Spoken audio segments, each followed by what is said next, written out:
Tedy tady je Bumik s Disásem. A zde je jeden hodný pán. Trollman.cz. Babiky Bob. To se žírá Leky. 100. Leky.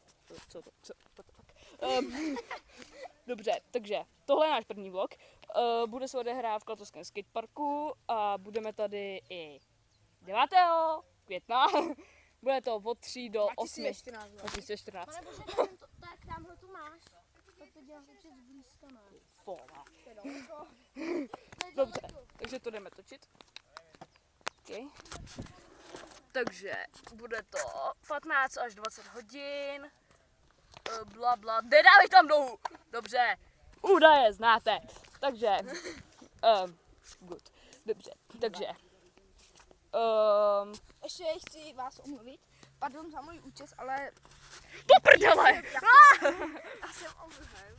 Omluvím jsem naštval tak trošku kadeřníka a on se na mě nastral, takže mi to, ty vlasy chtěl se mi pomstit a udělal mě blbý, takže pardon za to, že kadeřník. Když tak vám dám na něj e-mail, nebo co to bylo. A to mám věnovat, protože to se mi fakt nelíbí, vypadám jako nějaký debil. Dobrý, tak, ale Okay. Takže, tohle bude asi konec našeho prvního vlogu. Budeme natáčet maximálně 2minutový vlogy, nebo 1,5. Cože? no, i když někdy, Cože, Felix, to hodně. někdy můžeme víc. Někdy můžeme víc. Třeba když budeme natáčet hry. OK, takže odehrá se to v Klatovském skateparku. Kdybyste nevěděli, kde to je, tak je to za Čapkovkou.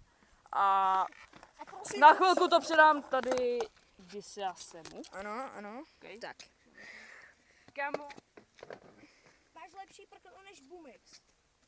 to je jedno. Potřebuju pití. Pití už asi došlo. Pití došlo, to prdele. Flašku jsem kopsem. Ty vole.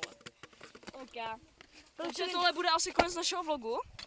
Já se s vámi loučím a teď to otoč. To jsem já, taky se loučím. A zdar.